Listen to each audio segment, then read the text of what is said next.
Lecture में हमने discuss किया था relation between F and you. You दिया हो, फोर्स कैसे निकाल सकते हैं वो किया था, और फिर फोर्स से एनर्जी, वो तो पहले भी हो चुका था, है ना। अब आगे बढ़ते हैं। एक और टर्म, भाई जो चैप्टर के नाम में था, पावर। बेसिकली पावर क्या आता है वो आप सबको पता है। पावर का बेसिक मतलब आप सब लोग सीख के आए हो, work per unit time. Work done by any force per unit time is known as power of that force। Simple शब्दों में अगर लिखे तो पावर का बेसिक मतलब है वर्क पर यूनिट टाइम। अच्छा, वर्क को हम एनर्जी के साथ भी रिलेट कर सकते हैं, तो energy delivered per unit time या तो एनर्जी कंजम्पशन पर यूनिट टाइम, उन सबको भी हम पावर कह सकते हैं। बेसिकली पावर आपको कहाँ कहाँ पर देखने को मिल जाएगा, जहां जहां पर वर्क की बात हो रही होगी, फोर्स की बात हो रही होगी, एनर्जी की बात हो रही होगी, हर जगह हम पावर कैलकुलेट कर सकते हैं। पावर वैसे कुछ नया नहीं है, तो वर्क या तो एनर्जी की बात हो रही है, बट स्पेशल केस में, स्पेशल केस क्या है, पर यूनिट टाइम। अच्छा, एनर्जी और जो वर्क है उससे ज्यादा कुछ इंफॉर्मेशन में पावर से मिलती है, इसलिए पावर डिफाइन किया गया। जैसे कि कोई एक पर्सन है, वो मान लो कुछ वर्क कर रहा है, इतने जूल वर्क कर रहा है, और ये वर्क करने में वो टाइम लगा रहा है 10 सेकंड। सेकंड पर्सन सेम काम कर रहा है, मतलब उतना ही वर्क वो भी कर रहा है, बट वो भाई साहब टाइम ले रहे मान लो 2 सेकंड। तो उसी काम को ये ज्यादा फास्ट कर रहा है, ये हुआ ना, मतलब वर्क तो दोनों केस में सेम है, बट वर्क करने का रेट जिसका अच्छा है, इसका ये उसी काम को ये जल्दी कर रहा है। काम कितना जल्दी हो पा रहा है वो इंफॉर्मेशन हमें कौन देता है, पावर देता है, बस। जैसे यहां पर अगर पावर की बात करें तो पावर क्या होगा, 200/10 कितना हो गया, 20। और यहाँ पावर क्या हो जाएगा, 200/200, है ना। तो सिंपली पावर, अगर सिंपल इक्वेशन लिखे तो वर्क बाय टाइम, 200/10 आंसर 20 हो गया, और सेकंड केस में 200/2 100 हो गया। ठीक है, इसका पावर ज्यादा है, पावर ज्यादा है मतलब ये ज्यादा फास्ट काम कर रहा है इस वाले के कंपैरिजन में। ये बेसिक बेसिक बातें हो गई पावर की। पावर आपके लिए वैसे कोई नया वर्ड नहीं है। अच्छा, पावर का यूनिट क्या होगा, यहां से बताओ चलो। SI system unit work joule, time second, तो जूल पर, और हम इसे वॉट भी लिखते थे, है ना, डब्ल्यू। वॉट ऐसे लिख दो या WATT लिख दो, एक ही बात है। जैसे यहां पर अगर मुझे लिखना है पावर, तो मैं पावर कैसे लिखूंगा, 200/10 20 वॉट। ये वर्क नहीं है, ये यूनिट है पावर का, वॉट। यहां पर पावर क्या हो गया, 100 वॉट। ठीक है ना, ठीक। ये बेसिक बातें हो गई पावर की।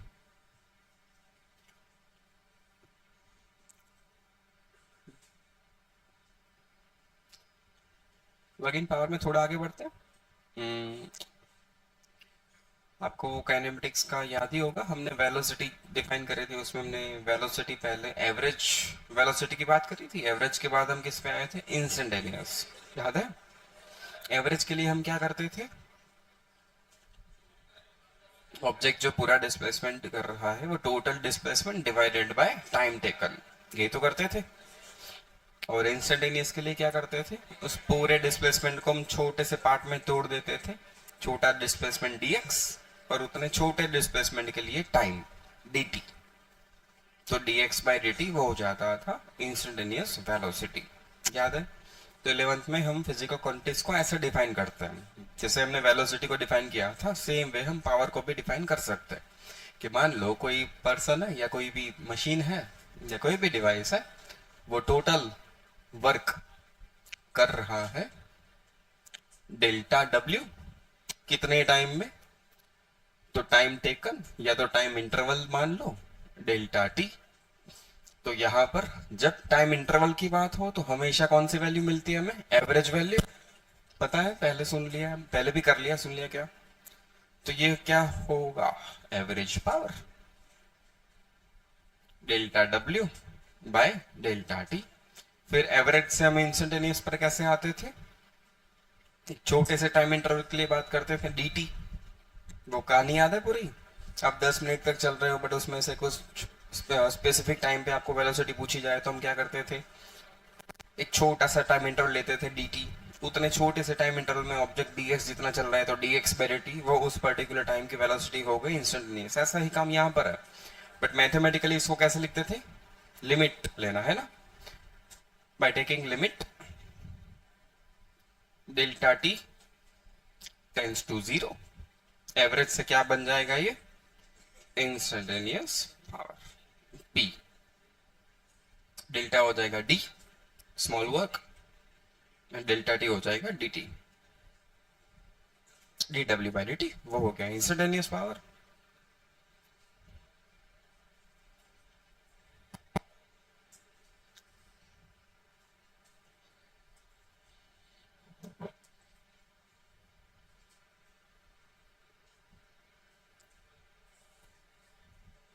ठीक है, चलो थोड़ा और आगे बढ़ते हैं बच्चों। अच्छा, ये dw वर्क है, क्या वर्क को हम फोर्स के साथ रिलेट करवा सकते हैं, हाँ। dw को क्या हम ऐसे लिख सकते हैं, f डॉट डी आर,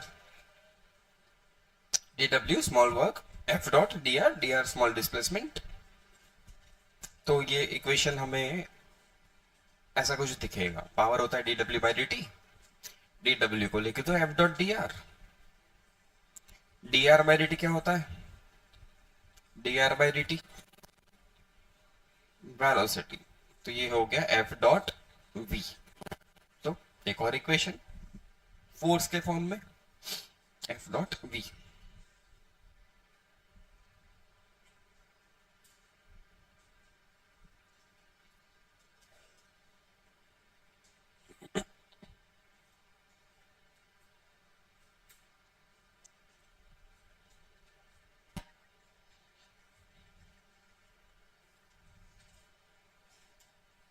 थोड़ा और आगे बढ़ते हैं, पावर f डॉट v, यहां पर मैं फोर्स को क्या ले रहा हूं अभी, कांस्टेंट। और मैं एक और चीज भी ले लेता हूं कि फोर्स वेक्टर और वेलोसिटी वेक्टर सेम डायरेक्शन में है, तो एंगल कितना हो जाएगा, जीरो, एंगल जीरो। तो f डॉट v को आप क्या लिख दोगे, एफ वी कॉस जीरो, मतलब एफ वी। तो पावर का इक्वेशन बन गया एफ वी। अच्छा, फोर्स F को क्या हम एम ए लिख सकते हैं, F को एम ए लिख सकते हो, चलो power P is equal to F V, F को मैंने लिख दिया एम ए, तो एम ए वी। एसोलेशन को क्या हम dv बाई dt लिख सकते हैं, एसोलेशन dv बाई dt, तो एम ए को लिख दिया गया dv by dt into V. तो पावर दिख रहा है मुझे M V dv by dt, ऐसा भी कुछ हो सकता है। कुछ और बातें करते हैं, power p F V, F को हम लिख सकते हैं एम ए, वी तो है, मैं वही आपको पुराना याद कर रहा हूँ, याद करवा रहा हूँ। ए क्या होता है बच्चा, dv बाई dt, फिर याद है हमने ऐसा कुछ किया था, dx से मल्टीप्लाई डिवाइड कर दो, है ना। तो ये dx बाई dt क्या हो जाता है, v, v dv, यहां पर dx लिखा जाएगा, dx dx, तो ये हो गया v dv बाय dx। तो a को हम लिख सकते हैं v dv by dx into v, ये v मिलके क्या हो गया, v स्क्वायर। ये लो, ये भी पावर है, जरूरत पड़ने पर आप अलग अलग फॉर्म में कन्वर्ट कर सकते हो।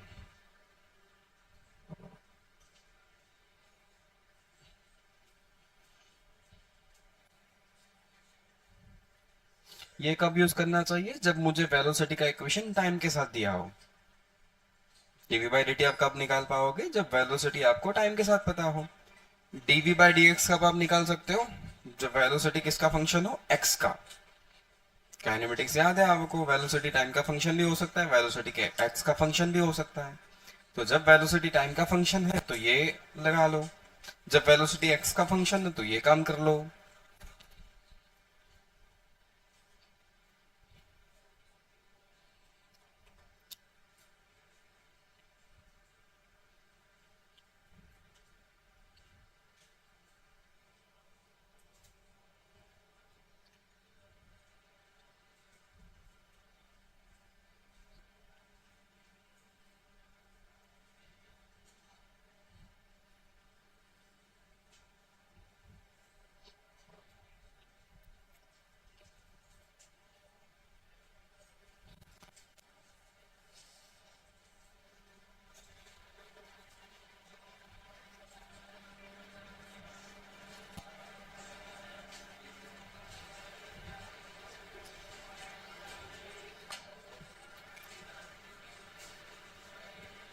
बेटा बातें करनी है तो बाजू में एक पूरा क्लासरूम खाली है, जाओ शांति से बातें करो।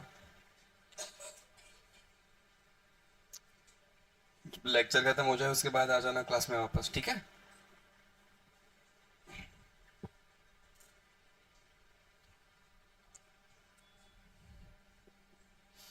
पावर हमने क्या लिखा? D W by D T. अच्छा, D W by D T की अगर बात करें तो अगर मेरे पास कोई वर्क टाइम ग्राफ हो, ऐसा कुछ वर्क टाइम ग्राफ, और इसके किसी पॉइंट पर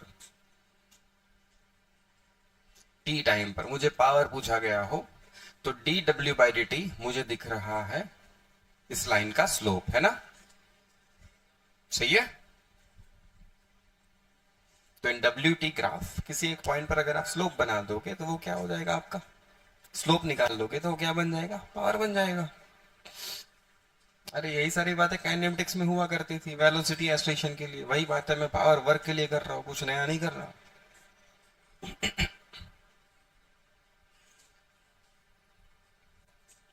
फिर अगर इसी इक्वेशन को एक अलग तरह से देखें तो पावर है D W by D T, so D W is P D T.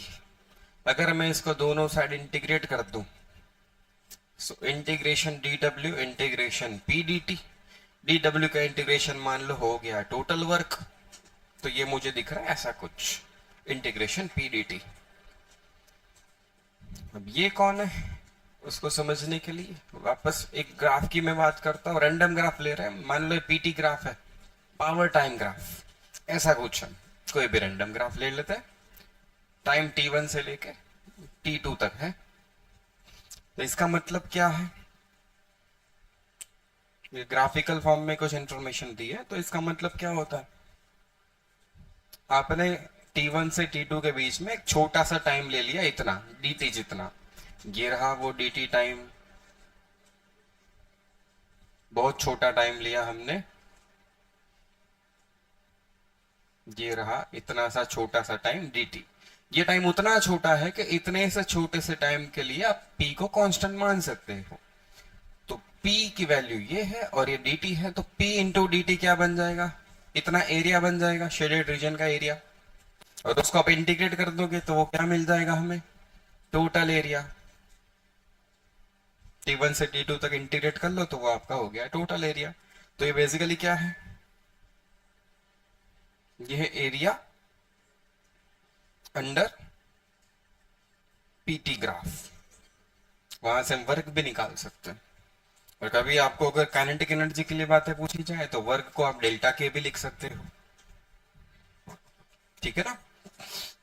तो चीजें सारी कनेक्टेड है आपस में, जब जिसकी जरूरत पड़े उसको यूज करो।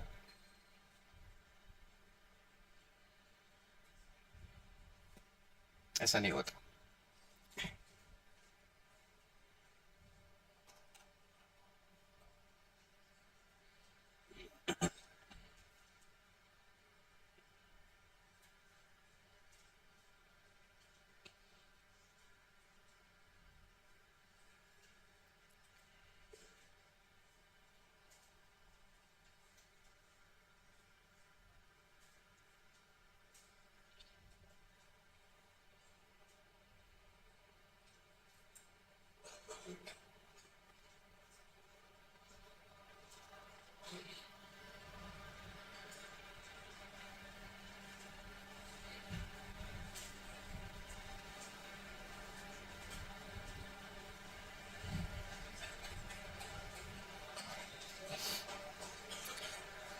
पावर पे ही कुछ और छोटी मोटी बातें कर लेते हैं, कुछ चीजें याद भी करवा लेता हूँ। मैंने पहले भी बताया बेटा कि पावर आपको हर जगह दिखेगा, जहां जहां पर एनर्जी की या वर्क की बातें हो रही है वहां पर आपको पावर दिखेगा। तो पावर भी एक जनरल कंसेप्ट है। जैसे पूरे चैप्टर में आपको यही बता रहा था कि ये सिर्फ एक चैप्टर नहीं है, ये पूरे फिजिक्स की बात हो रही है, ठीक है ना। तो 10th में भी जहां तक मुझे याद है आप लोग करंट इलेक्ट्रिसिटी ऐसा कुछ पढ़ के आए हो। वहां पर भी आपने पावर के ऊपर हल्की फुल्की डिस्कशन करी थी। बस मैं थोड़ा बहुत याद करवा रहा हूँ कि वो इसलिए कि मैं बता रहा हूँ कि पावर हर जगह दिखने वाला है। याद है कुछ पावर के क्वेश्चंस आपको बेटा बताए गए थे। पावर होता है वी आई, आई होता है आई स्क्वायर आर, है ना। तो वी वी को आई आर अगर लिख दो तो आई स्क्वायर आर भी होता है, या तो आई को वी बाय आर लिख दो तो वी स्क्वायर बाय आर भी होता है। याद है ये सारी चीजें हुआ करती थी। तो पावर कुछ नया नहीं है आपके लिए। मतलब पावर हर जगह है, जहां जहां पर एनर्जी की बातें हो रही है वो एनर्जी पर यूनिट टाइम वही पावर है। मतलब 1 सेकंड पर हम चीजों को देखने की बात कर रहे हैं, और वो हमारे लिए इजी होता है 1 सेकंड में कितनी एनर्जी गई वो देखना। जैसे आपको तो हल्का फुल्का पता ही होगा कि जनरली ये बल्ब है जिसके लिए आपको दिए जाते थे रेटिंग्स, इसका पावर है 100 वॉट, इसको रेटिंग कहते हैं। Power is 100 what. 100 वॉट का मतलब क्या है? 100 जूल पर सेकंड। मतलब ये बल्ब जब आप स्विच ऑन करोगे तो वो हर सेकंड में कितनी एनर्जी लेगा? 100 जूल एनर्जी लेगा। इसका बेसिक मतलब यही है। यहां से करंट आएगा, जैसे करंट आया ये ग्लो हुआ, ठीक है। तो वो हर सेकंड में कितनी एनर्जी खा रहा है? 100 जूल एनर्जी खा रहा है। और मान लो ये 100% एफिशिएंट है, मतलब जितनी एनर्जी आप दे रहे हो उसको लाइट के फॉर्म में कन्वर्ट कर रहा है। तो लाइट के फॉर्म में वो कितनी एनर्जी रेडिएट कर रहा है? 100 जूल पर सेकंड रेडिएट कर रहा है। एनर्जी ली कितनी उसने? 100 जूल एनर्जी ली हर 1 सेकंड में। और कितने रिलीज करी लाइट के फॉर्म में? वो भी 100 जूल करी। स्टैंडर्ड आइडियल सिचुएशन मान रहे हैं, जितना आ रहा है उतना वो दे रहा है, कोई लॉस वॉस नहीं कंसिडर कर रहा है यहाँ पर। जैसे पावर आपको हर जगह दिखने वाला है, ठीक है। फिर और भी कुछ बातें की होगी आपने यहाँ पर। जैसे पावर होता है अपना वर्क बाय टाइम। अब इसको एनर्जी के साथ भी रिलेट करवा सकते हो, ये हो गया एनर्जी बाय टाइम। तो अब वर्क या तो एनर्जी को आप ऐसे भी लिख सकते हो पावर इनटू टाइम, है ना। Power into time. यहां पर अगर मैं कह दूं आपको कि पावर है बेटा 1 किलोवाट और टाइम ले लो 1 आवर। टाइम कितना ले लो? 1 आवर। तो एनर्जी क्या लिखी जाएगी यहां से बताओ? P into T.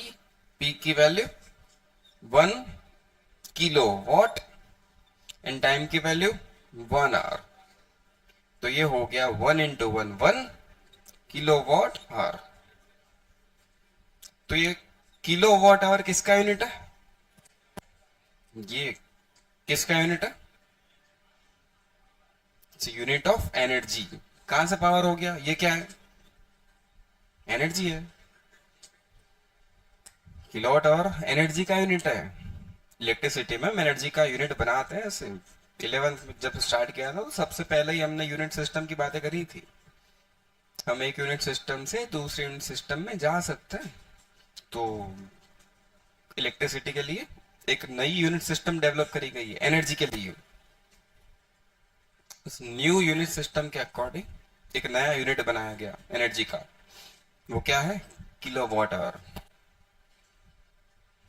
अच्छा, थोड़ा बात कर ही रहे हैं तो और कर लेते हैं। 1 किलोवाट आवर तो आपको समझ में आ गया, एनर्जी का यूनिट है किलोवाट आवर। जब 1 किलोवाट आवर मतलब कितनी एनर्जी? पावर की वैल्यू हमने क्या ली?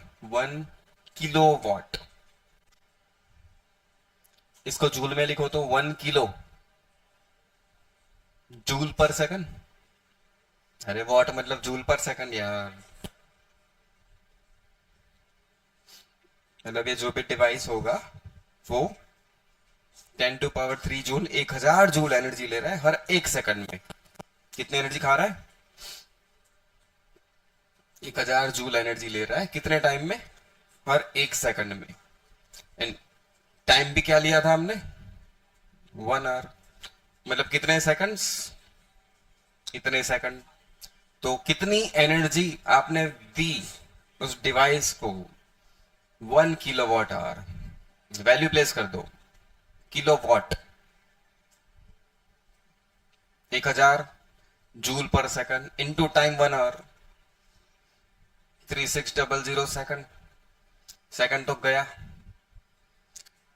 3600 इंटू 1000 मतलब 3.6 इंटू 10⁻6 जूल। इतनी एनर्जी ली उस डिवाइस में। जो भी डिवाइस था इसने इतनी एनर्जी खाई। बेसिकली 1 किलोवाट आवर ये एक एनर्जी का यूनिट है। इसका मतलब कितने जूल एनर्जी? तो इसका मतलब है 3.6 इंटू 10⁻6 जूल। इसे ही 1 यूनिट कहा जाता है। जो हमारे घरों में लाइट बिल आता है ना, उस लाइट बिल में वो काउंटिंग कैसे करते हैं? कितना बिल आया वो कैसे देखते हैं? कितने यूनिट एनर्जी हमने यूज करी। वो जो यूनिट देखते हैं वो यूनिट यही है कि आपने 100 यूनिट एनर्जी ली, 200 यूनिट एनर्जी यूज करी है। एनर्जी कंजप्शन आपका 300 यूनिट है। तो 300 यूनिट का मतलब क्या है? ये इंटू 300 इतने जूल एनर्जी आपने ली है। ठीक है, फिर उसका बिल आता है। लगभग लगभग 1 यूनिट का बिल कितना होता है? 8 रुपए प्लस कुछ टैक्सेस वैक्सेस, 8-10 रुपए मान लो, 10 मान लो, चलो उससे थोड़ा कम ही है। बेसिकली 1 यूनिट देखो, अमाउंट देखो, बड़ी एनर्जी है, छोटी नहीं है ना? ये बड़ी थोड़ी बड़ी है। इतनी ज्यादा एनर्जी पर 1 यूनिट हम यूज करते हैं। तो हर एक डिवाइस के ऐसे रेटिंग दिए जाते हैं। ऐसे जैसे बल्ब था, इसका रेटिंग था 100 वॉट। जैसे फैन है, क्लासरूम में जितने फैन चल रहे हैं उनके भी रेटिंग होता है 200 वॉट, 150 वॉट, 300 वॉट। एक नंबर मान लेते हैं, जैसे 200 वॉट है उसका रेटिंग। उसका मतलब क्या हुआ? पंखे का रेटिंग है 200 वॉट, उसका मतलब हुआ 200 जूल पर सेकंड। मतलब अगर फैन को हम ऑन कर देंगे तो वो हर सेकंड में कितनी एनर्जी ले रहा है? सप्लाई से वो कितनी एनर्जी ले रहा है? 200 जूल एनर्जी हर एक सेकंड में उसे चाहिए चलने के लिए। ठीक है, तो अगर आपके रूम में 5 पंखे हैं तो 200 इंटू 5 1000 हो गया। मतलब हर सेकंड में 5 पंखे मिलके टोटल कितनी एनर्जी ले रहे हैं? 1000 जूल। और 1000 जूल एनर्जी हर एक सेकंड में ले रहे हैं। तो इन फैंस को आप ऑन रखो 1 घंटे के लिए, तो क्या हो गया? 1 यूनिट हो गया।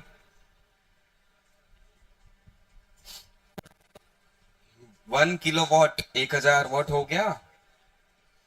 हमने माना एक पंखे के लिए रेटिंग क्या मान लिया? 200 वॉट, मतलब 200 जूल पर सेकंड। और ऐसे कितने फैन है हमारे रूम में? पूरे घर में मान लो 5 पंखे हैं। ठीक है, तो 5 पंखे मिलके क्या हो गया? 1000 जूल पर सेकंड, मतलब 1000 वॉट हो गया ये।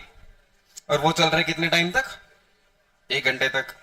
तो कितनी एनर्जी यूज हुई? 1 kilowatt hour, power into time.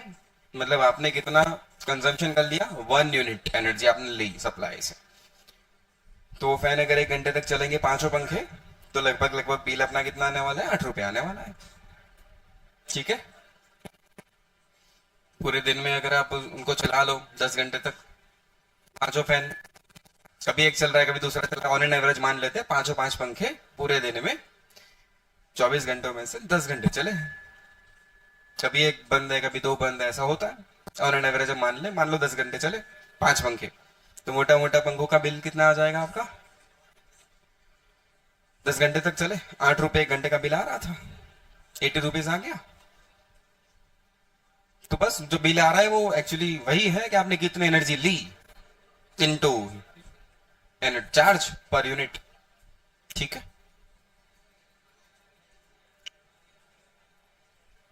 इनके ऊपर डिटेल बातें होने वाली है।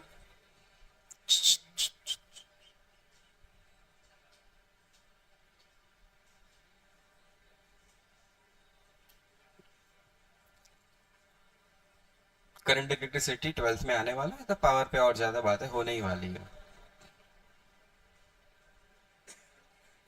ठीक है, अभी आगे बढ़ते हैं।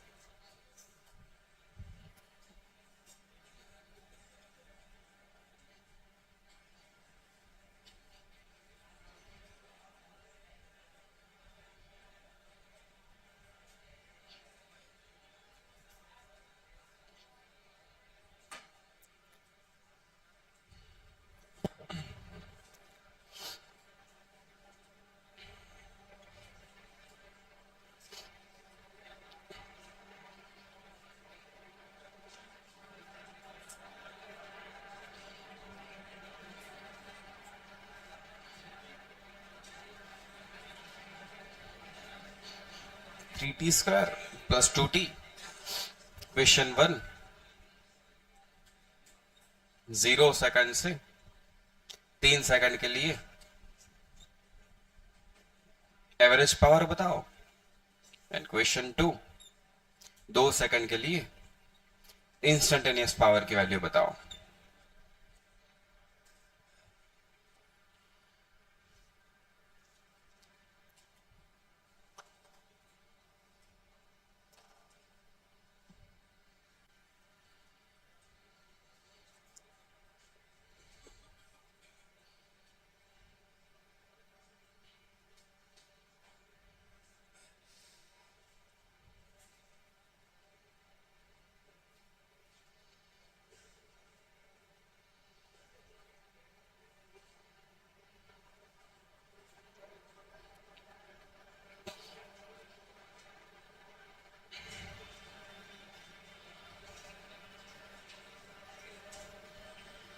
हो गया?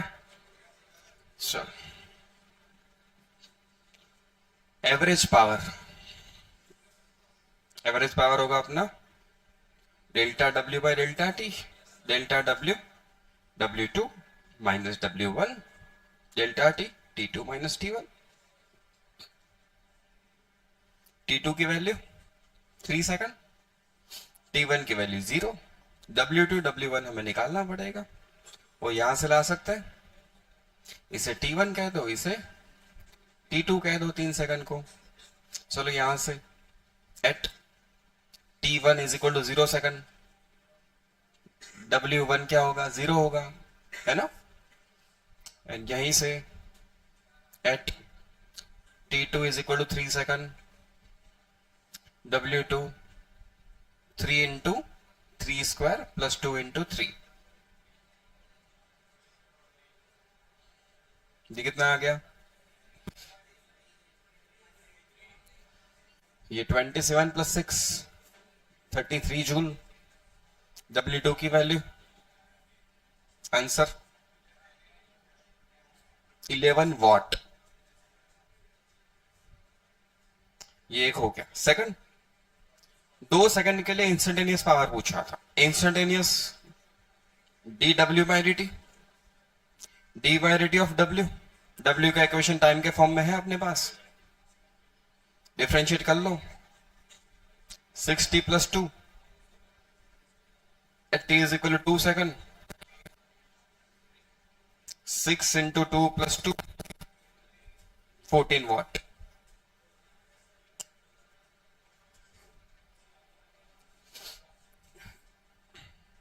एक और क्वेश्चन छोटा सा ही। मान लो आपको पावर का इक्वेशन दिया गया 2t square minus 2t plus 6। ऐसा ही सिस्टम को फॉलो कर रहे हैं। 2t square minus 2t plus 6 पूछा गया। Change in kinetic energy, time interval लेना है आपको 1 सेकंड से 2 सेकंड का। 1 सेकंड से 2 सेकंड में चेंज इन काइनेटिक एनर्जी क्या होगा? कोई ऑब्जेक्ट था,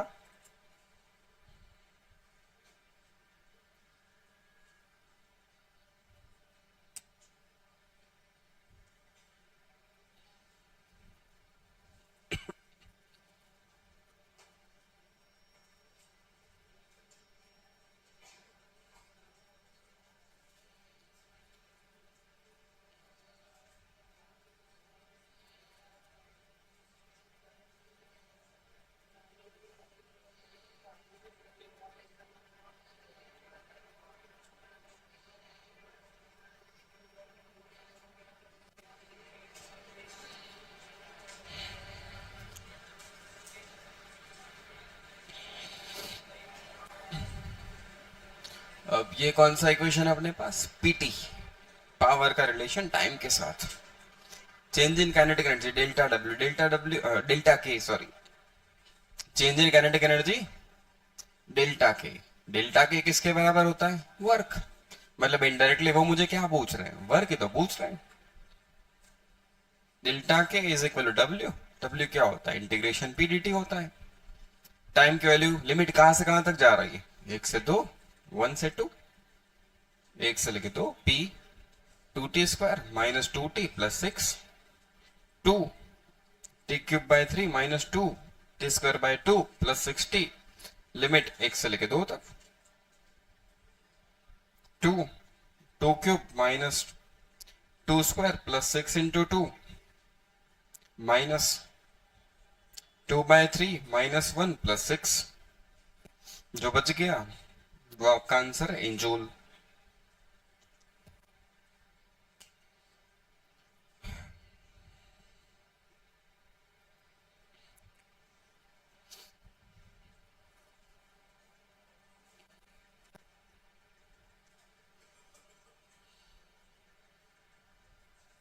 नेक्स्ट, एक ऑब्जेक्ट था जिसका मास है m, velocity of the object is given by the equation v is equal to, मान लो t², कहां पर,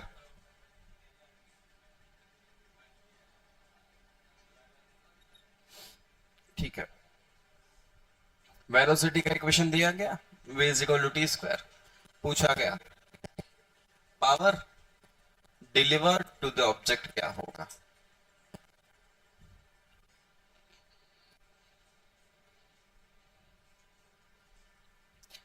कुछ नहीं सोचना है, सिंपली देख वीटी रिलेशन दिया गया, पावर पूछ रहे हैं।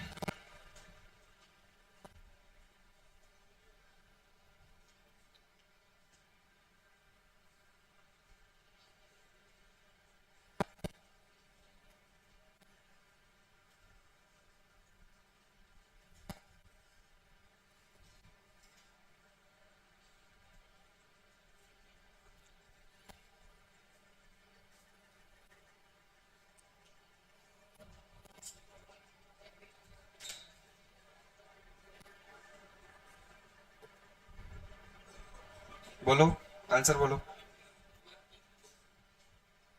ओके, सही है। अगेन पावर क्या होता है, एफ इंटू वी। एफ को क्या लिखोगे, M A, M A into V. मेरे पास वीटी रिलेशन है तो ए को मैं क्या लिख दूं, DV by D T into V. A को लिख दो डीवी बाई डी टी, ये रहा वीटी रिलेशन। यहां से बताओ डीवी बाई डी टी क्या होगा, 2t है ना, बस तो प्लेस कर लो value. DV by D T की वैल्यू 2t और v की वैल्यू t², तो हो गया 2m t³। तो ऐसे क्वेश्चंस पूछे जाते हैं इस तरह से कि पावर प्रोपोर्शनल टू t⁻n, तो n की वैल्यू बताओ। n की वैल्यू क्या हो गई, 3, ठीक है ना।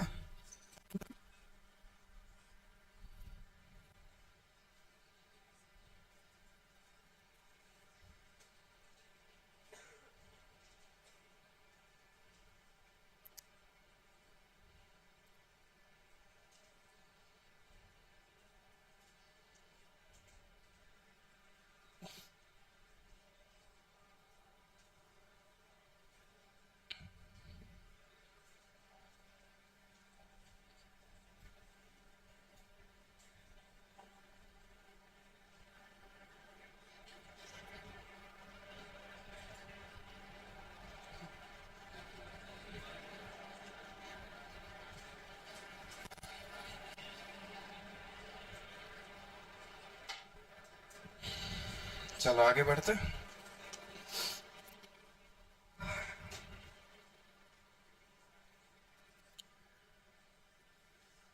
नेक्स्ट क्वेश्चन, एक ऑब्जेक्ट जिसका मास है वो एक सर्कुलर पाथ पे चल रहा है, जिसकी रेडियस आर है और सेंट्रीपिटल एक्सेलरेशन दिया गया ए के टी स्क्वायर। के कोई कांस्टेंट है, कहा गया है के कोई कांस्टेंट है। अगेन पूछा गया पावर क्या होगा। पावर मतलब पावर छोड़ो, सीधा बताता हूं मैं।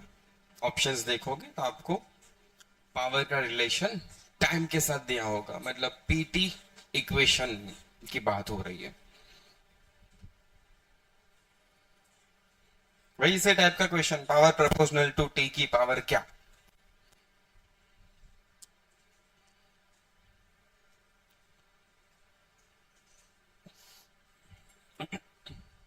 ऑब्जेक्ट ऐसा चल रहा है सर्कुलर पाथ पे, ऐसे कोई सर्कल पे चल रहा है, ये उसका सेंटर है, रेडियस है आर।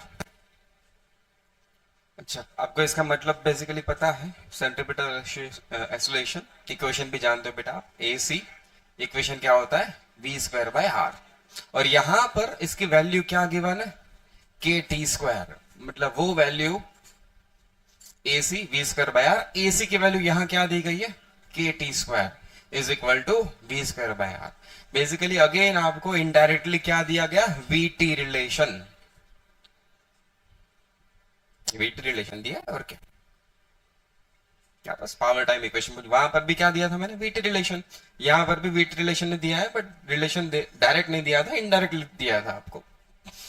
काम वही करो, वापस फॉलो प्रोसेस को फॉलो करो, आंसर लाओ जल्दी, चलो। ऐसे होता है वो एक्सलेशन, पता है ना। ये दिया था आपको के टी स्क्वायर सेंटर की तरफ।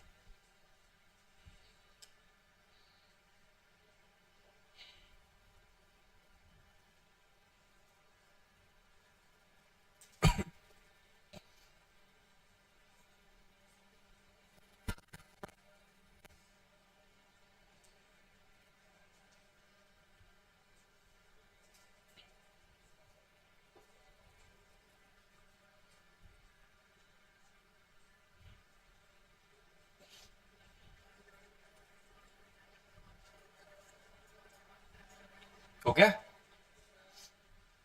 जैसे यहां से वी स्क्वायर क्या दिख रहा है, के आर टी स्क्वायर, चलो ऐसा कुछ दिख रहा है हमें।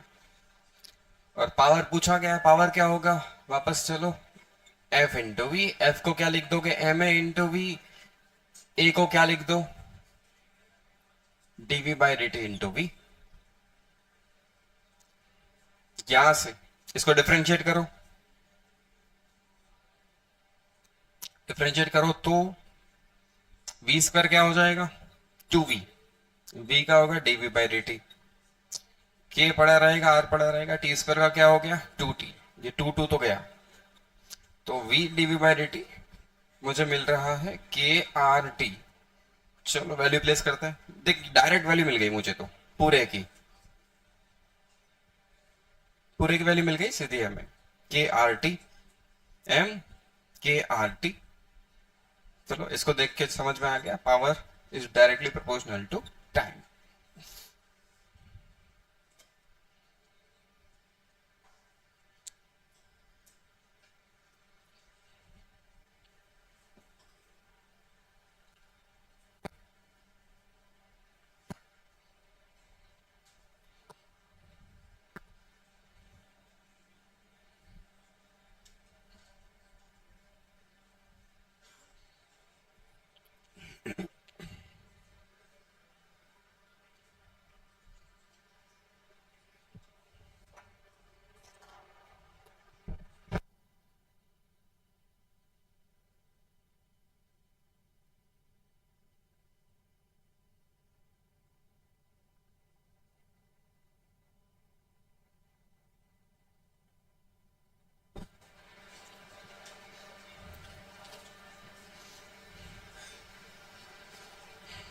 चलो आगे बढ़े।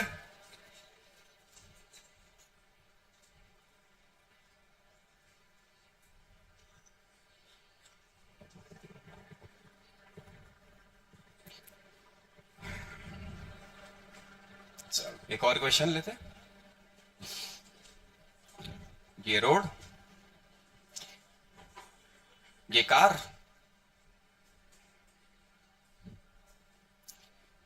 इंजन के लिए पावर दिया गया P, और कहा गया कि कांस्टेंट पावर। कांस्टेंट का मतलब कार का इंजन कांस्टेंट रेट से एनर्जी डिलीवर कर रहा है। पावर होता है E/T, एनर्जी पर यूनिट टाइम। मतलब जो इंजन है वो कंटिन्यूअसली कांस्टेंट रेट से कार को एनर्जी दे रहा है। चलो, इनिशियली कार की स्पीड 0 थी और धीरे धीरे स्पीड बढ़ने लगी। कार जैसे यहां पहुंची, स्पीड हो गई है v, वेलोसिटी कितनी हो चुकी है v। कितना डिस्टेंस कवर करने के बाद, x डिस्टेंस कवर करने के बाद ये सब कुछ दिया गया, p दिया गया, x दिया गया, v बताया गया। पूछा गया वेलोसिटी प्रोपोर्शनल टू क्या? Options x raise to half, x raise to minus half, x raise to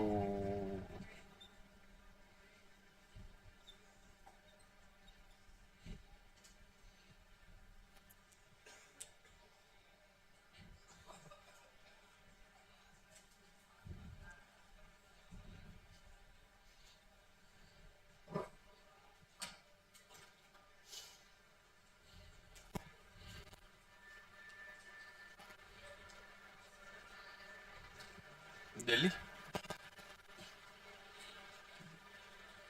मैं तू नहीं कह रहा था दिल्ली, कौन कह रहा था? आगरा वाले कितने? बॉम्बे 2 लोग हैं। चेन्नई वाला है क्या? दिल्ली।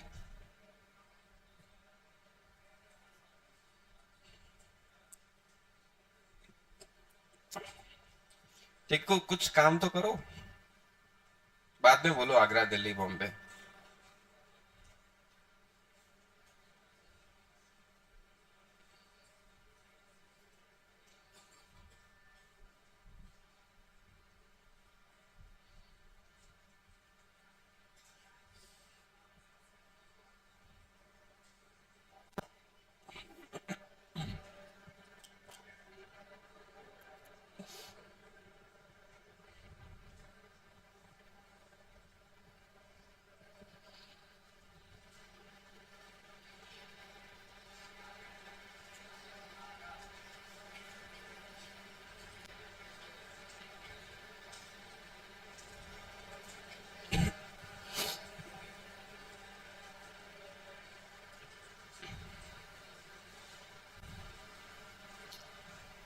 हुआ कुछ? चले वापस, मतलब सॉल्यूशन पे आ जाए। चलो, पावर वापस अगेन क्या होता है, F इंटू वी। एक कांस्टेंट रेट से एनर्जी डिलीवर हो रही, मतलब कार पे फोर्स तो लग ही रहा है, बट फोर्स के लिए हमारे पास कोई इंफॉर्मेशन नहीं है, तो M इंटू वी कर लो। और M ए को क्या लिख दे, Vx की बातें हो रही है, ए को क्या लिख दे, V dv by D x करते हैं, क्योंकि Vx की बातें चल रही है, V dv by D x. और एक और V है अपने पास प्रेजेंट यहां पर, तो ये दिख रहा है कुछ ऐसा, M V square DV by D X. अच्छा, डी एक्स को यहां ले आओ,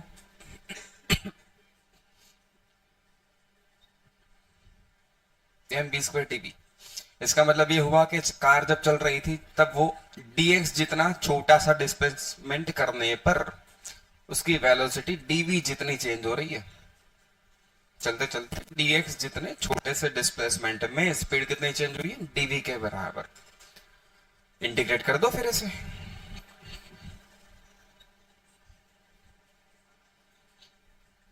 इनिशियली रेस्ट पे थी, फाइनल वेलोसिटी v हो रही है। इनिशियली आप 0 पे थे, फाइनली आप x दूर पहुंच रहे हो। p तो कांस्टेंट पावर था, तो p तो बाहर आ गया, dx का इंटीग्रेशन x हो जाएगा। v स्क्वायर का इंटीग्रेशन हो गया v क्यूब बाय 3। चलो, v क्यूब क्या आ गया, 3px बाय m, है ना। तो v क्या आ गया, 3p बाय m। इसका भी क्यूब रूट, एक्स का भी क्यूब रूट, लो आंसर इज चेन्नई।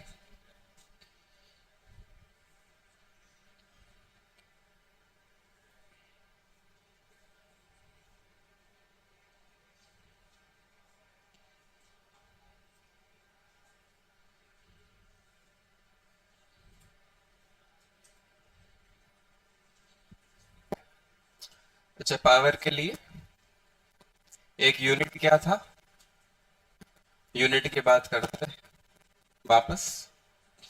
एक तो था जूल, है ना, जूल पर सेकंड, और वॉट। बट एक ब्रिटिश सिस्टम भी थी जिसमें पावर के लिए यूनिट यूज किया जाता था हॉर्स पावर।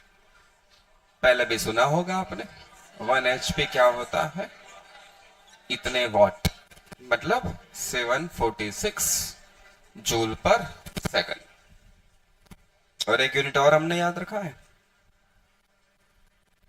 वो सॉरी पावर का यूनिट नहीं, एनर्जी का यूनिट था, किलोवाट आवर। उसकी जरूरत अभी कम पड़ेगी, 12th में ज्यादा पड़ेगी। चलो एक क्वेश्चन लेते हैं डेटा के साथ।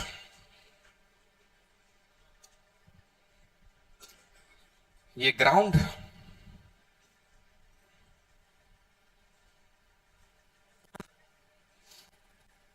ये कोई वाटर टैंक है जिसका वॉल्यूम दिया गया है 2238 लीटर। ये एल क्या है, लीटर, वॉल्यूम दिया गया। ये ग्राउंड है, ग्राउंड लेवल से टैंक की हाइट दी गई 10 मीटर, 10 मीटर हाइट पे। अब यहां पर हमने वही पानी के लिए पंप या तो मोटर, कुछ भी बोल दो, वो यहां लगाया था, वाटर पंप या तो मोटर, कुछ भी कह दो, वो वहां रखी गई थी। और इसके लिए कहा गया था कि जो भी मोटर या पंप आपने लगाया है उसके लिए वो है 1 HP का। और ये कर क्या रहा है, ये पंप या मोटर जो भी कुछ है, ये यहां से पानी ला रहा है।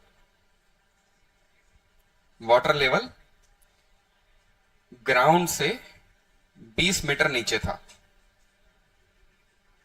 पानी की डेप्थ कितनी थी नीचे, 20 मीटर। ग्राउंड से कितने नीचे पानी था, 20 मीटर नीचे पानी था। और उस पानी को यहां से कहां पहुंचा रहा है, ऊपर टैंक में। मतलब ग्राउंड से पानी ले रही है, उसको कहां पहुंचा रही है, टैंक में। टैंक की हाइट दी गई थी 10 मीटर, वॉल्यूम दिया गया था 2238 लीटर। पूछा गया कि इस टैंक को भरने में कितना टाइम लगेगा।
हो गया?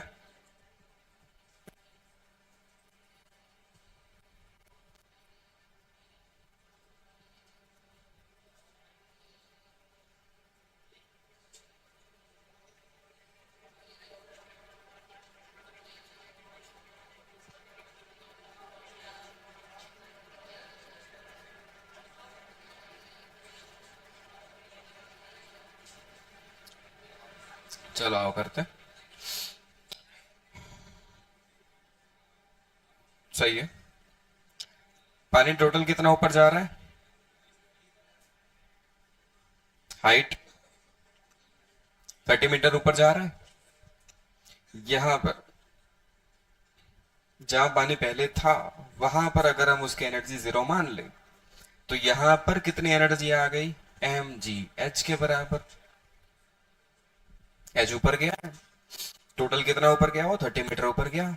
यहां पर अगर हम एनर्जी का लेवल, एनर्जी जीरो मान ले रेफरेंस, तो टोटल इतना ऊपर जाने में कितनी एनर्जी आ गई? M G H. वो एनर्जी आई कहां से?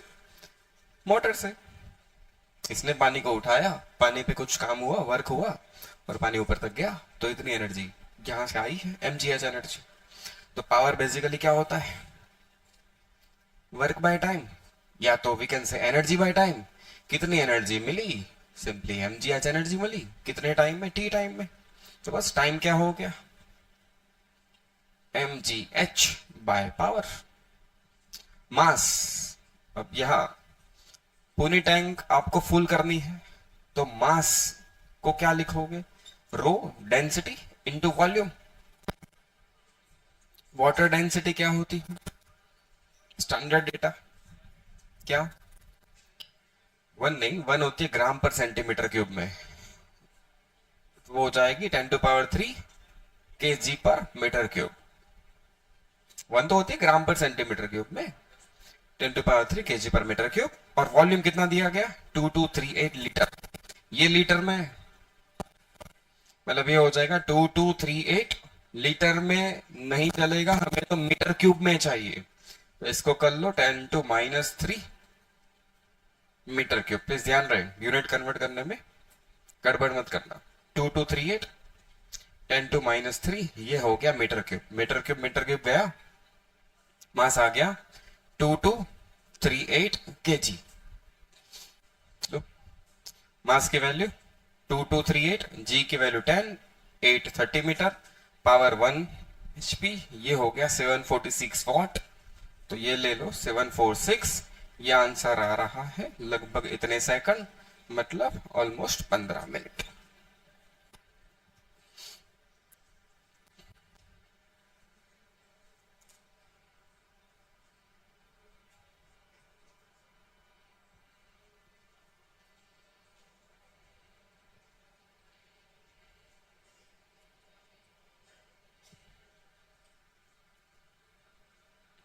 एक और क्वेश्चन।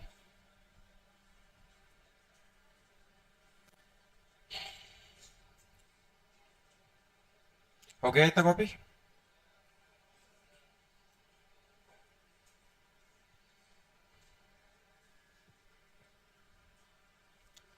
एक लिफ्ट की बात हो रही है। लिफ्ट का मास 1200 केजी। लिफ्ट का जो मैकेनिज्म होता है उसमें लिफ्ट को बैलेंस करने के लिए एक और मास वहां पर लगाया जाता है, आपने देखा भी होगा। कुछ मेटल की प्लेट्स लगाई जाती है, ऐसा कुछ स्ट्रक्चर अगर समझे तो ये लिफ्ट है। और यहाँ कुछ मेटल प्लेट्स कनेक्टेड होती है, अगर आपने देखा हो तो इसे काउंटर मास कहते हैं। ये लिफ्ट का मास कैपिटल एम था और ये काउंटर मास जो अलग अलग प्लेट्स को जोड़ के बनाया जाता है, ये था 950 केजी। काउंटर मास कितना है? 950 केजी। और लिफ्ट को चलाने के लिए हम यहां पर एक क्या लगा रहे हैं? मोटर, क्योंकि सिर्फ ये लिफ्ट को उठा नहीं सकता। और भी मैकेनिज्म होता है, एक मोटर कनेक्टेड है लिफ्ट के साथ, ऊपर एक चैम्बर होती है जहां पर मोटर भी होती, बेल्ट से इस पुली को रोटेट करवाया जाता है और लिफ्ट ऊपर या नीचे आती है। एस्लेट करने का काम, रोकने का काम, वो सब मोटर का रोल है। तो मोटर को भी एक फोर्स लगाना पड़ता है यहां पर। तो इसी मोटर का पावर पूछा गया, बताया गया आपको कि लिफ्ट ऊपर जा रही है कांस्टेंट रेट से, कांस्टेंट स्पीड से। Speed is 18 metre per minute. Speed constant है 18 metre per minute. Power delivered by the motor कितना होगा?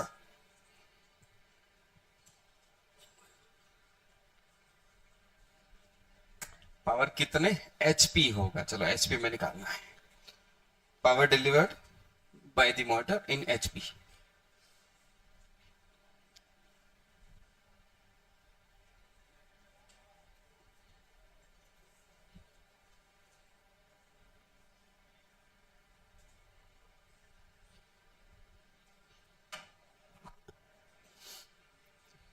लिफ्ट का मास 1200 kg, मतलब नीचे 1200 इंटू जी, इतने न्यूटन नीचे लग रहा है। 950 मास उसको ऊपर उठाना चाहता है, तो 950 के कारण जो mg लगने वाला है वो आप यहां मान सकते हो। 950 इंटू जी मतलब 10 एक और ऐड कर दो, और एक और फोर्स आएगा यहां पर, वो कौन लगा रहा होगा? मोटर।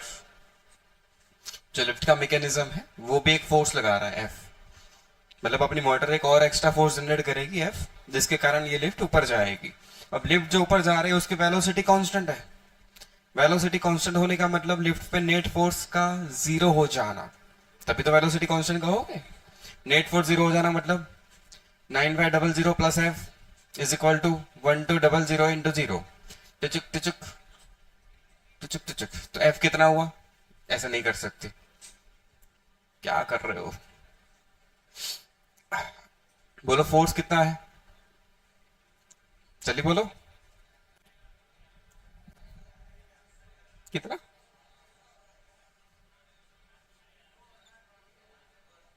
इतने न्यूटन। ये आ गया फोर्स, बस तो निकाल लो power. Force into velocity, F V. जल्दी निकाल लो, एफ इंटू वी। ध्यान रहे, वी मीटर पर मिनट में। ये वी है 18 मीटर पर मिनट, मतलब 18 metre by 60 second. Power F into V, F 2500 V. ये किसमें होगा? वॉट। पूछा किसमें? एचपी में। क्या करोगे वापस बोलो?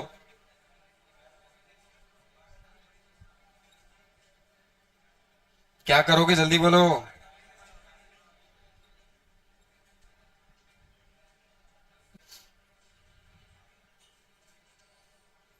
आंसर ऑलमोस्ट 0.98, लगभग 1। चेक कर लेना। 0.98 मतलब लगभग 1।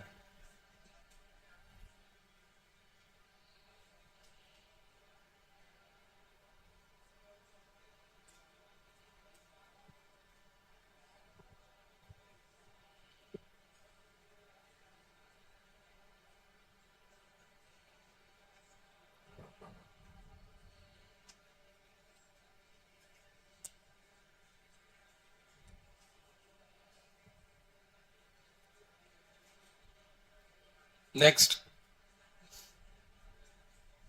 एक ऑब्जेक्ट मास एम, अगेन वो सर्कुलर मोशन कर रहा है। सर्कुलर मोशन में पावर दिया गया के टी स्क्वायर। के क्या है? के कोई कांस्टेंट है, के कोई कांस्टेंट है। K T square T time है।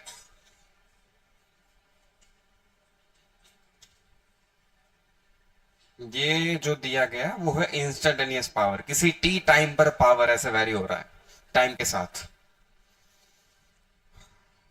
इसका पीरियोडिक टाइम या तो टाइम पीरियड टी दिया गया, कैपिटल टी। सर्कल में मोशन हो रही है ऐसे, ये सेंटर, इंस्टेंटेनियस पावर दिया गया के टी स्क्वायर टी, जिस इंस्टेंट पे आप पावर देख रहे हो उस इंस्टेंट का टाइम। पूछा गया एवरेज पावर फॉर रोटेशन या तो रिवॉल्यूशन। क्या अलग आ रहा है? तो जो आ रहा है वो रख लेना, जो आ रहा है वो रख लेना।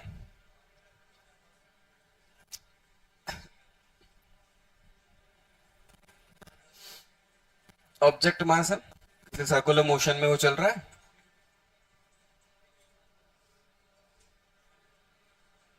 टाइम पीरियड टी है। पहले मुझे इसका मतलब बताओ, टाइम पीरियड का मतलब क्या होता है? Time required to complete one circle, मतलब एक रोटेशन कंप्लीट करने में जितना टाइम लगेगा। मान लो टी इज इक्वल टू 0 पे ऑब्जेक्ट यहां से निकला, ऐसे चल रहा है, तो चल के वापस आने में कितना टाइम ले रहा है वो टी। 0 पे निकला, टी पे वो वापस आ जाएगा। ठीक है ना? तो ये जो पावर है वो क्या है? ये किसी टी टाइम पर पावर की वैल्यू है। ऐसे मत देख के पावर दिया, पावर ही पूछा है, ये इंस्टेंटेनियस पावर दिया है किसी टी टाइम पर। मतलब मान ले 1 सेकंड पे वो यहां था, तो 1 सेकंड पर पावर की वैल्यू, या टी की वैल्यू 1 डालोगे आपको इंस्टेंटेनियस पावर मिलेगा उस टाइम पर। पूछा क्या गया? एवरेज। इसको करने का तरीका बता देता हूं मैं, सुन लो। और ऐसी चीजें आगे बार बार आने वाली, कैलकुलेट कैसे करना है वो देख लो। जब भी ऐसे कोई आ जाए, आपको कोई भी फंक्शन दिया हो टाइम का, टाइम के साथ और उसकी एवरेज वैल्यू पूछी गई हो, हमेशा ये करो। एवरेज वैल्यू आपको पूछी गई है, तो एवरेज वैल्यू कैसे निकालोगे? एवरेज वैल्यू निकालोगे ऐसे कुछ, integration of that function with time divided by integration of time. ये परम सत्य याद रख लो।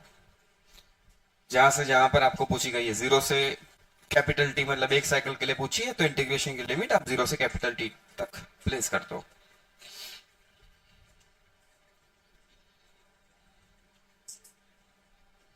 इसे याद रखो, अभी के लिए तो याद रखना पड़ेगा।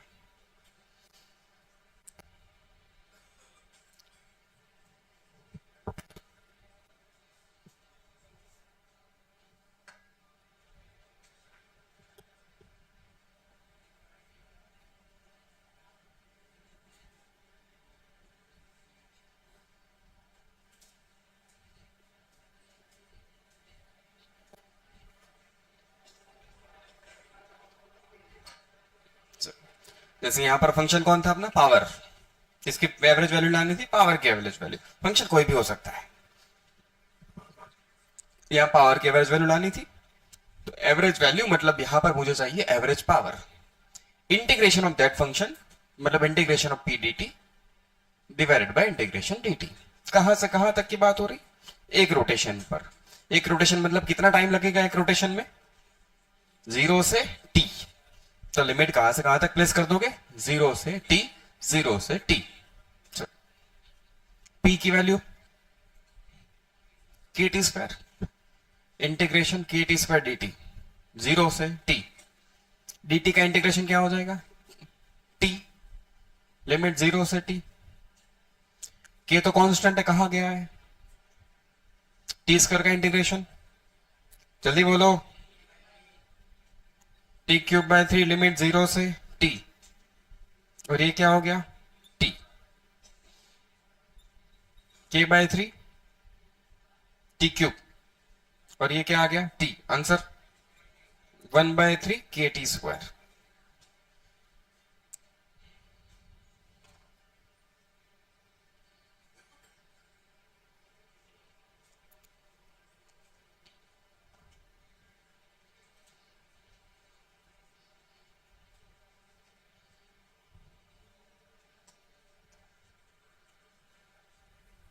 नेक्स्ट,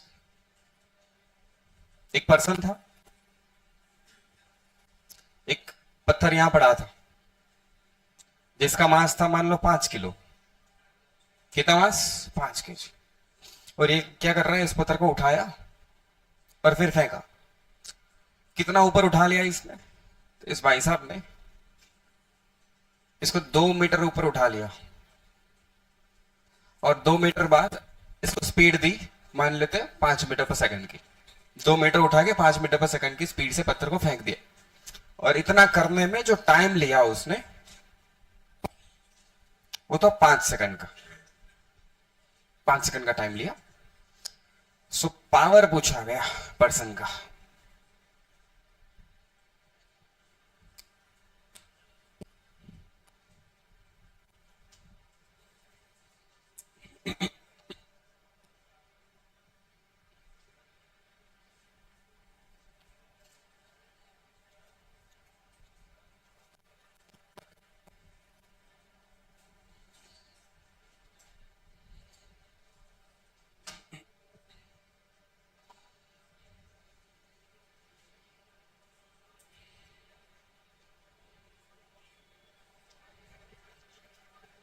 नेक्स्ट,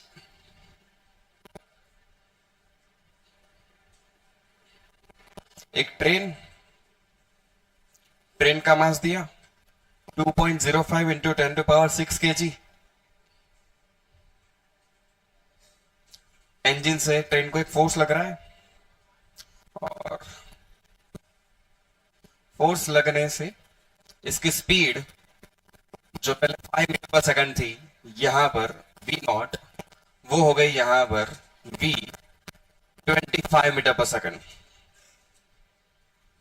और यहां से यहां जाने में टाइम हुआ है 5 मिनट का।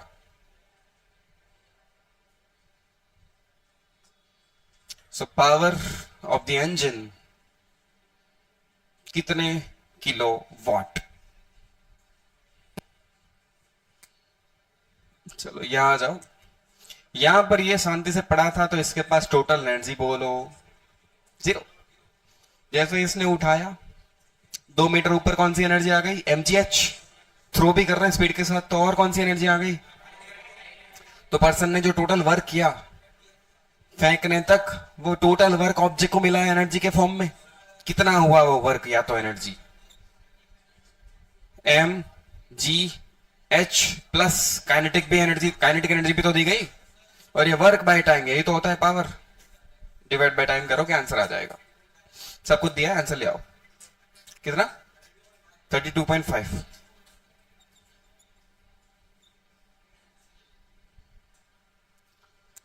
नेक्स्ट,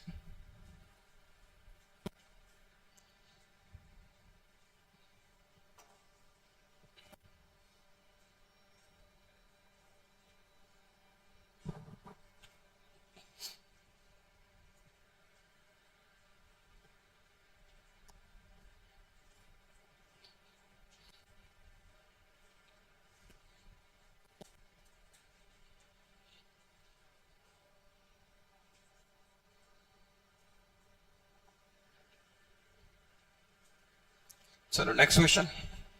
पावर क्या होता है वापस? Work by time. वर्क को क्या लिख दोगे बेटा? डेल्टा के। डेल्टा के क्या लिख दोगे? 1/2 mv² minus 1/2 mv0² by time. सब कुछ दिया गया है।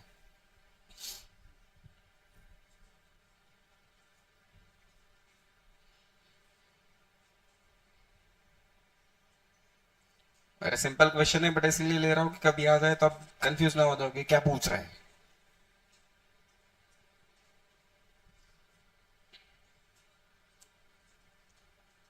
सारी चीजें गिवन, आप आंसर ला सकते हो। आंसर वैल्यू प्लेस करो, आंसर लाओ। 2.05 10⁻³ किलोवाट।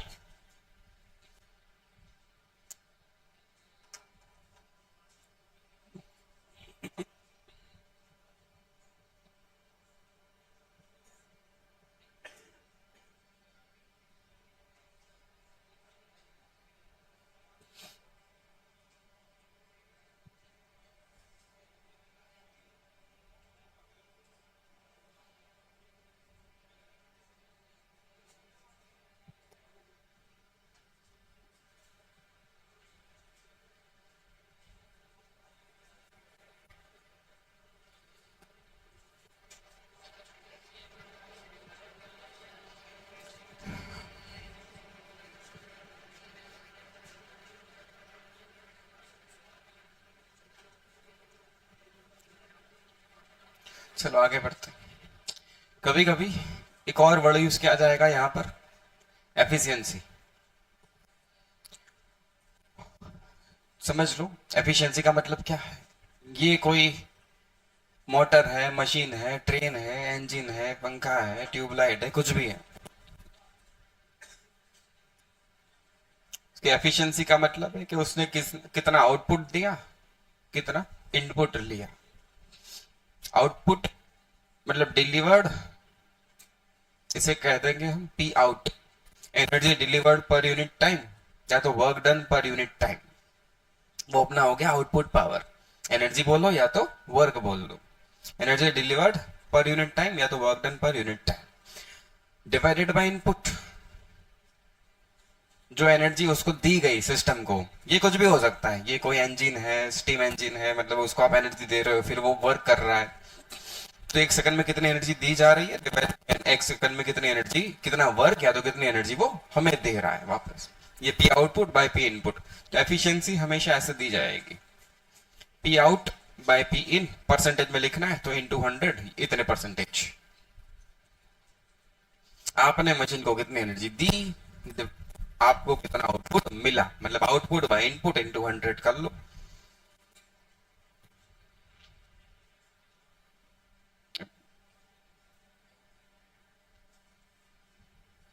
जैसे वापस ये वही अपनी वाटर पंप या तो मोटर है जो पानी को कई टैंक में ले जा रही है। टैंक की हाइट है 10 मीटर। टोटल पानी जो यहां पहुंचाया गया उसका मास था 100 kg, और इस पानी को पहुंचाने में इसने टाइम लिया मान लो 5 सेकंड, 5 मिनट।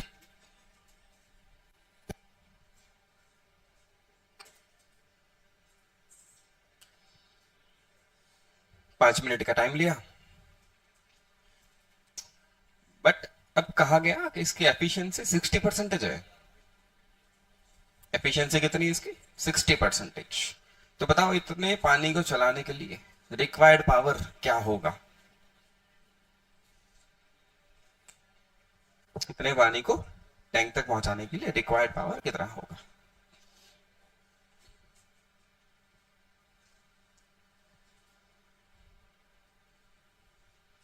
कुछ नहीं कहा तो पानी यहीं से ऊपर जा रहा है, ऐसा मान सकते हैं, ग्राउंड से ऊपर पहुंचा रहा है। अभी थोड़ी देर पहले क्वेश्चन में क्या कहा था, डेप्थ भी थी, तो मैं टोटल हाइट लेनी पड़ी थी 30। अब ऐसे कुछ कोई यहाँ पर ऐसी कोई सिचुएशन नहीं है, तो ग्राउंड से ही पानी ऊपर जा रहा है ऐसे मान लो। कितने हाइट तक पहुंच रहा है, 10 मीटर। तो पानी के पास एनर्जी आ रही कितनी, mgh। मास दिया गया है, जी आपको पता है, हाइट पता है, एनर्जी कितनी डिलीवर हो रही है वो आपको पता चल गया। इतनी एनर्जी कितने टाइम में पहुंच रही है, 5 मिनट। कितने टाइम में, 5 मिनट में। तो ये जो एनर्जी पानी के पास आई वो आई कहां से, मोटर ने दी। कितने टाइम में दी, तो इतना वर्क हो रहा है ना मोटर से। एनर्जी एनर्जी निकाल लो कितना होगा, यू बोल दो या तो ई बोल दो, एनर्जी कितनी है, mgh। मास कितना, 1000, जी 10, हाइट भी 10। ये कितना हो गया, कितना हो गया, इतनी एनर्जी कितने टाइम में मिली, 5 मिनट। तो पर टाइम, पर सेकंड अगर हम बात करें तो हम उसे क्या कहेंगे, पी आउटपुट, मतलब work per unit time by motor, या तो आउटपुट पावर जो मोटर हर एक सेकंड में एनर्जी डिलीवर कर रही थी उसे पी आउटपुट कहेंगे। ई बाय टाइम, मास कितना है 100, अच्छा 1000 लिख दिया, 100 ही है, चलो ठीक है फिर। 100 किलो, 10 मीटर, 1 2 3 4 इतने जूल। चलो एनर्जी 1 2 3 4, टाइम कितना लिया, 5 मिनट। 5 × 60 कर ले हुए, ये क्या हो गया आपका पावर। एफिशिएंसी दी गई है 60%। Efficiency P out by P in, ये परसेंटेज में थी 60% इंटू 100, यही तो इक्वेशन लिखवाया मैंने। इसकी वैल्यू कितनी है? 60। चलो सारी वैल्यू प्लेस कर दो। P out 1 2 3 4 5 60 into 100। मुझे पी इन पता करना है, बस आ जाएगा पी इन।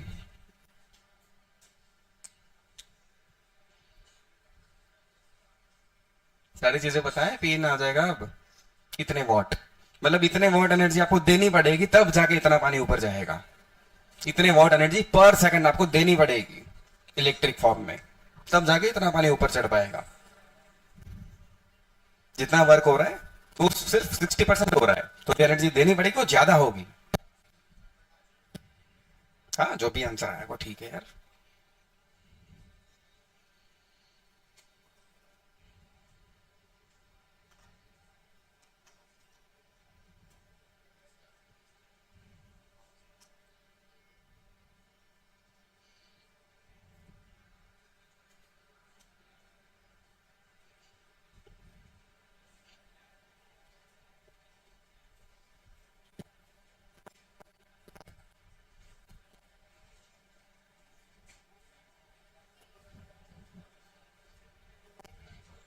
नेक्स्ट, एक ऑब्जेक्ट इनिशियली रेस्ट पर, इनिशियली वो रेस्ट पे था। ये भाई साहब कांस्टेंट एक्सेलरेशन के साथ चल रहे हैं। कांस्टेंट एक्सेलरेटेड मोशन करते करते करते करते ये t is equal to 0 time की बात है। t1 टाइम पर उसकी स्पीड हो गई है v1। t1 टाइम पर स्पीड हो गई v1। इतनी चीजें तो दी गई। पूछा गया instantaneous power at t time क्या होगा।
हो गया।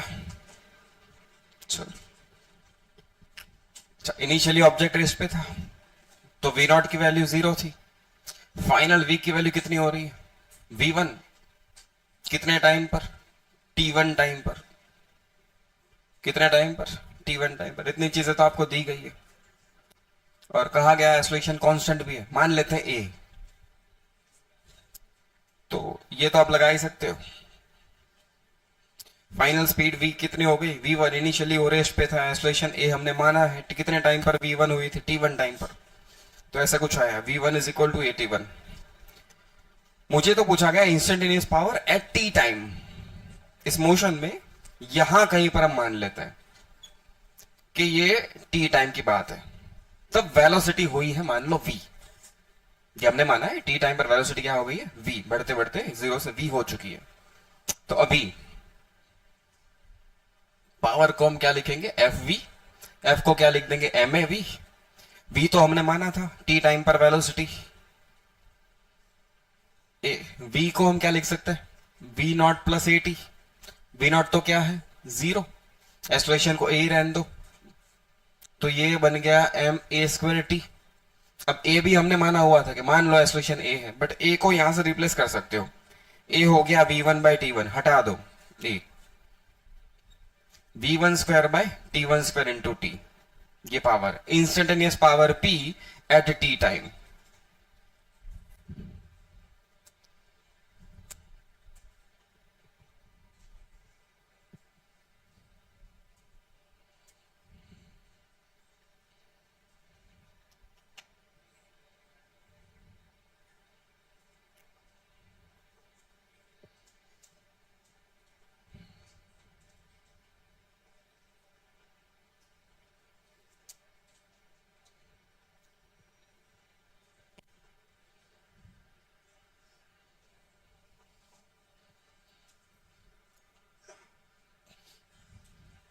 फिर कभी आपको वेक्टर फॉर्म में भी दे दिया जाए कि ऑब्जेक्ट पे फोर्स लग रहा है, मान लो 60 I 15J 3K in newton, और वो वेलोसिटी अचीव कर रहा है 2I plus 3J minus 4K in metre per second, तो बताओ उस टाइम पर इंस्टेंटेनियस पावर क्या होगा?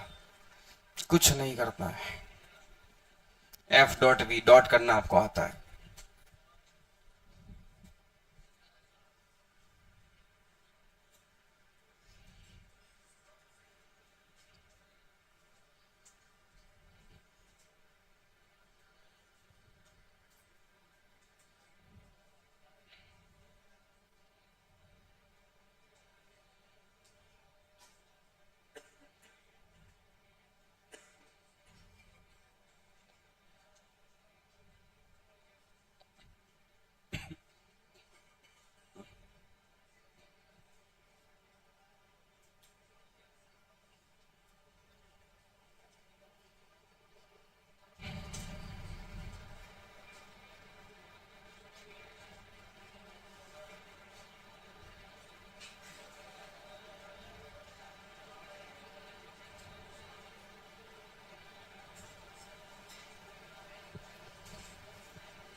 हो गया?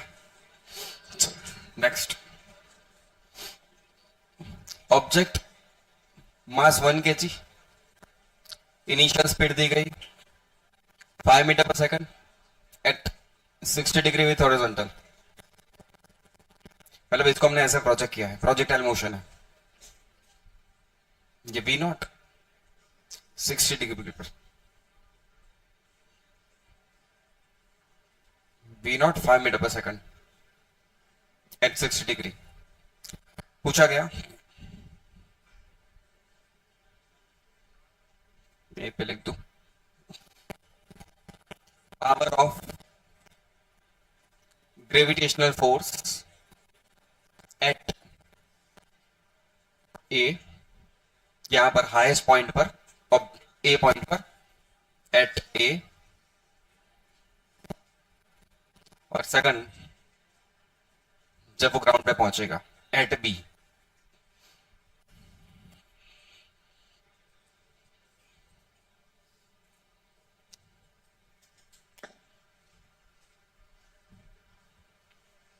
Initial speed 5 metre per second, angle 60, दो कंपोनेंट्स हो जाएंगे v cos v sin। ये वैल्यू बोलो जल्दी। Initial velocity next v not cos 60, सही है ना? और ये velocity v not y sin 60, इतने मीटर पर सेकंड। यहां पर वी वाई जीरो हो जाता है। वी वाई कितना हो जाता है? वी वाई वी एक्स का भी चेंज, तो ऑब्जेक्ट के पास ए पॉइंट पर वेलोसिटी सिर्फ यहां बचने वाली है, सिर्फ इधर बचेगी ना वी, और उसकी वैल्यू कितनी होगी? 5/2 मीटर पर सेकंड। वैल्यू कितनी होगी? 5/2 मीटर पर सेकंड। और किसके लिए पूछा गया? Power of gravitational force. Gravitational force इस पॉइंट पे कहां लग रहा होगा? नीचे, mg। तो ये अपना फोर्स वेक्टर mg वेक्टर, दोनों में एंगल अभी कितना होगा? 90। तो चलो at A, power at A F vector dot V vector, but दोनों के बीच में एंगल मुझे 90 दिख रहा है। डॉट हटाओगे cos 90 आएगा, पावर 0 हो गया। नेक्स्ट एट बी, यहां पर अच्छा क्या जितनी स्पीड से आप फेंक रहे हो उतनी ही स्पीड से यहां वापस आएगा? जितने एंगल पे फेंका है उतने ही एंगल पे वापस आ रहा है। तो यहां पर वेलोसिटी ऐसे होने वाली है। ये एंगल कितना होगा? अगेन 60। ये तो हमने बहुत पहले कर लिया। और एमजी कहां होगा? एमजी ऐसे होगा। ये एंगल कितना हो गया? 30। So F vector and V vector के बीच में एंगल कितना है? 30 का। So at B, power at B, force dot V, मतलब एफ वी कॉस 30। फोर्स कौन? M G. v की वैल्यू v नॉट के बराबर, इनिशियल के बराबर ही होती है स्पीड तो फाइनली। cos 30 √3/2। मास दिया था क्या, हाँ 1। g की वैल्यू 10, v नॉट की value 5, √3/2 25 √3 what.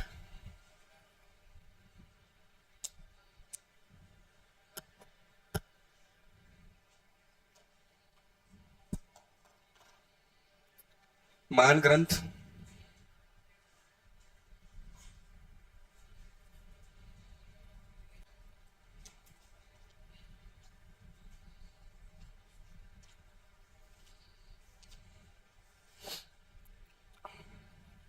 DCT 3 question number 1 से 15।